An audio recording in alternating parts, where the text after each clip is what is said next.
আমরা এখানে দাঁড়িয়েছি এই এলাকায় প্রায় 17 বছর পর। 17 বছর পর্যন্ত আমরা কামরাঙ্গীর চড়ায় অবস্থান করতে পারিনি, কামরাঙ্গীর চড়ে কোনো অনুষ্ঠানে অংশগ্রহণ করতে পারিনি।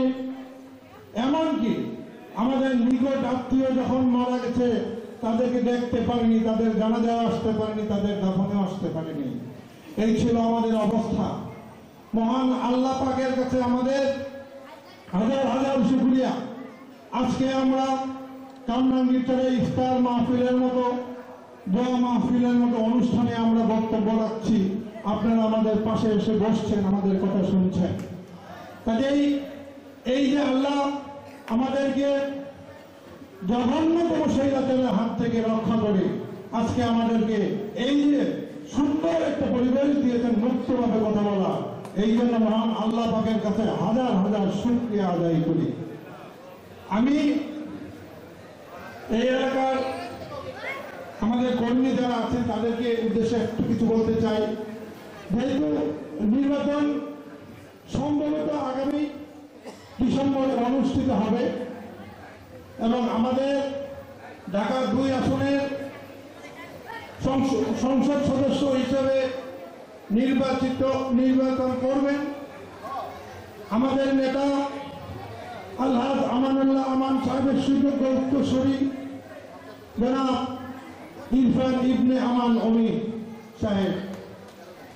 কাজেই ওনাকে কামরাঙ্গীর চরে আপনারা যে নিয়ে যাবেন জনগণের কাছে ভোট চাওয়ার জন্যে, ধানের শীষে ভোট চাওয়ার জন্যে, সেই হিসাবে আমি বলতে চাই যে নতুন প্রজন্মের আমাদের কর্মী ভাইরা, আমাদের বিএনপির যে অবদান কামরাঙ্গীর চরে, এই হুজুর পাড়ায়, এই আশ্রমাবাদে, বড়গ্রাম, দাউলাহাটি দাউতরে কি উন্নয়ন হয়েছিল, সেই উন্নয়নগুলো আপনারা কিছুটা ধারণা আপনারা নেবেন।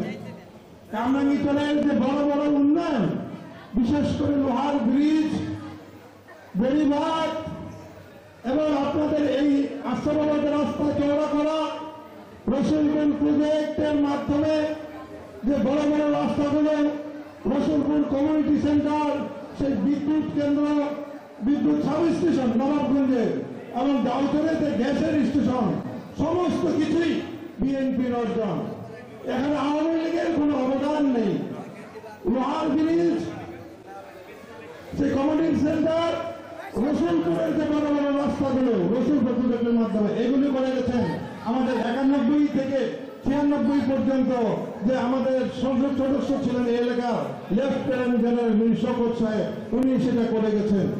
আর তারপর আমাদের এমপি হয়ে এসেছিলেন 2001 সালে জনাব নাসিরউদ্দিন আলহাজ নাসিরউদ্দিন আহমেদ পিন্টু ভাইয়ের মাধ্যমে আমরা পেয়েছি এই রাস্তাটুকু চওড়া করা, পিন্টু ভাইয়ের মাধ্যমে আমরা পেয়েছি বেড়িবাঁধ, পিন্টু ভাইয়ের মাধ্যমে আমরা পেয়েছি বিদ্যুতের সাব স্টেশন, পিন্টু ভাইয়ের মাধ্যমে আমরা পেয়েছি গ্যাসের স্টেশন এবং কামরাঙ্গীর চরের মানে প্রায় 4000 কিলোমিটার মতো গ্যাস এবং ঘরে ঘরে বিদ্যুৎ এবং বিদ্যুতের খুঁটি সহ বিভিন্ন রাস্তার উন্নয়ন আমরা পিন্টু ভাইয়ের মাধ্যমে বিএনপির আমরা পেয়েছি।